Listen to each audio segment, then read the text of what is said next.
Je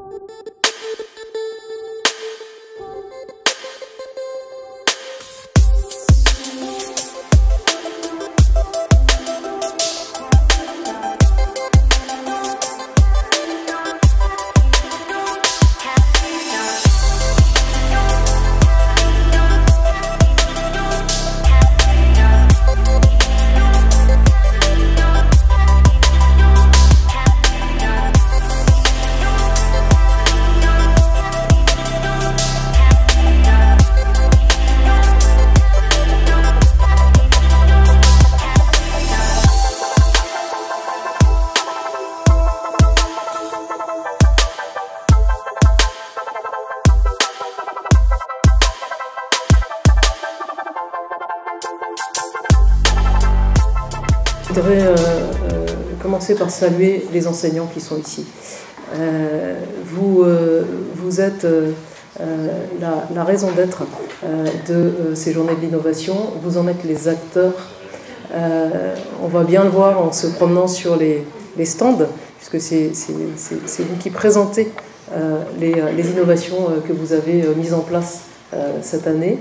Je voudrais vous remercier pour tout ce que vous faites pour vos élèves et plus globalement pour partager, parce que si vous êtes là, c'est que vous êtes dans une logique de partage, d'échange, et que vous ne vous contentez pas de développer des dispositifs ingénieux pour que vos élèves apprennent mieux, mais que vous êtes complètement conscient du fait qu'on a besoin, pour progresser tous ensemble, de partager, d'échanger. Ça vous aide évidemment individuellement à progresser, mais ça contribue aussi très très fortement à aider les autres, et c'est le principe de l'intelligence collective.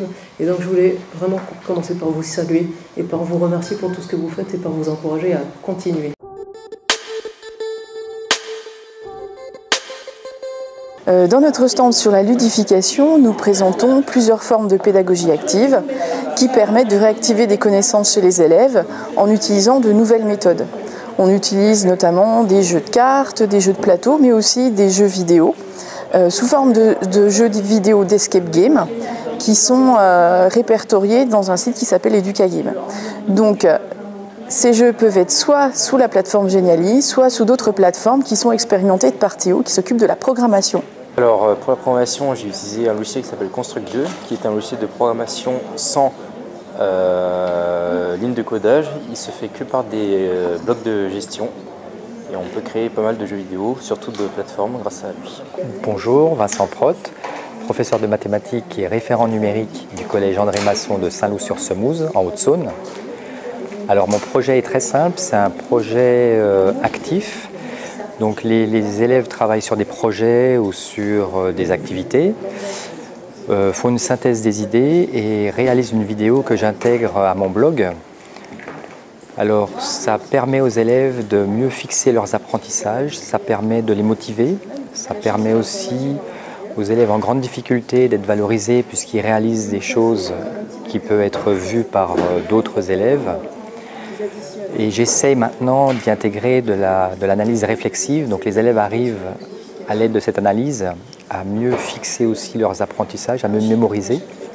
Donc les laboratoires de la persévérance scolaire des lycées professionnels de l'Académie de Besançon. Le concept, 4 laboratoires engagés dans une démarche de projet pour favoriser la persévérance des élèves, leur place à l'école et l'ambition scolaire. 4 projets différents qui sont examinés, qui seront évalués et qui seront l'objet en fait du laboratoire de recherche d'études du laboratoire C3S qui pourra nous donner ainsi l'apport théorique nécessaire à nos expériences pratiques, une articulation entre théorie et pratique. 4 établissements, 4 projets différents. Si on prend un projet, le projet du lycée Tristan Bernard, deux grandes entrées, une entrée élève, accompagnement, donc avec un suivi individuel et la participation à des ateliers centrés sur les compétences psychosociales et un accompagnement des équipes pour porter des projets classes. Donc nous on représente le Forum Apprenant, qui est un forum ouvert à tous les personnels de la communauté éducative, mais pas que, des parents peuvent aussi intervenir. Et le but de ce forum, c'est d'échanger, de partager sur toutes les actions qui sont mises en place dans l'académie, sur ce qu'on fait au niveau professionnel. Oui, alors en fait, ce forum fait suite à la journée d'innovation de l'année dernière, suite à l'intervention de M. Tadei. Et voilà, on a pensé que c'était intéressant d'ouvrir une plateforme collaborative où chacun pouvait se poser ses questions librement, comme l'a dit ma collègue, sur n'importe quel domaine que ce soit, et qu'il y ait vraiment de réels échanges entre tous les intervenants, que ce soit, comme on l'a dit, les parents, les chefs d'établissement, l'inspection. Et ça ne se limite pas à l'Académie de Dijon ou à l'Académie de Besançon. C'est vraiment ouvert à toutes les académies, voire même au monde entier. Ce qu'on présente, c'est le Fab Lab au collège, c'est-à-dire c'est en 3e ou en 4e pour certains collègues aussi. Et le but, c'est de reproduire un Fab Lab qui est à l'extérieur. C'est un tiers-lieu dans lequel les gens amènent leurs projets, se retrouvent en face de gens qui ont des compétences, ils amènent leurs propres compétences à eux. Et le but, c'est de réaliser un projet. Et donc, chaque élève a son projet différent. Il va réaliser l'ensemble du projet, donc cahier des charges, réalisation, fabrication, recherche de solutions. Est-ce qu'il va aboutir au projet à la fin ? Ben, peut-être pas, mais le but c'est de développer l'idée de recherche, l'idée aussi d'échec parfois, et arriver à un projet différent suivant le centre d'intérêt de l'élève. Bonjour, je travaille au 110 BIS, le lab d'innovation du ministère de l'Éducation nationale, et on est là aujourd'hui pour rencontrer les porteurs de projets innovants de l'Académie de Dijon, puisque l'une de nos missions consiste à accompagner cette dynamique dans les académies, à mutualiser, à documenter ce qui est fait par les porteurs de projets et à les coacher pour pouvoir développer et pérenniser leurs projets. Nous sommes deux structures différentes qui avons travaillé ensemble.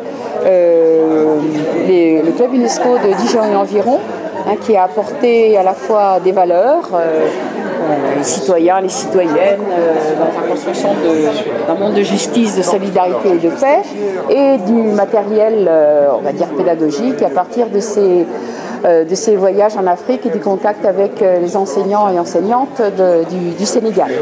Et nous sommes venus donc sur l'invitation de deux conseillères pédagogiques à Auxonne, où nous avons rencontré un certain nombre de représentants et représentantes d'établissements scolaires, dont le collège de la Croix des Sarrasins. Et donc ça a été un projet qui était commun avec les classes de primaire et le collège. Et le but du jeu, c'était de faire une liaison école-collège autour d'un thème commun et d'un projet commun autour de l'Afrique.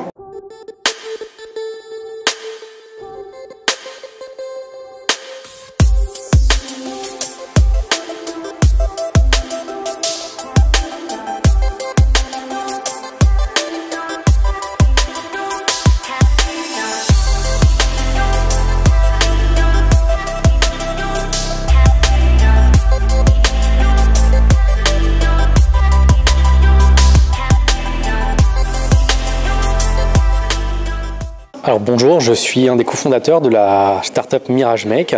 Mirage aujourd'hui, ça veut dire méthode d'inclusion de la réalité augmentée dans la gestion de l'éducation.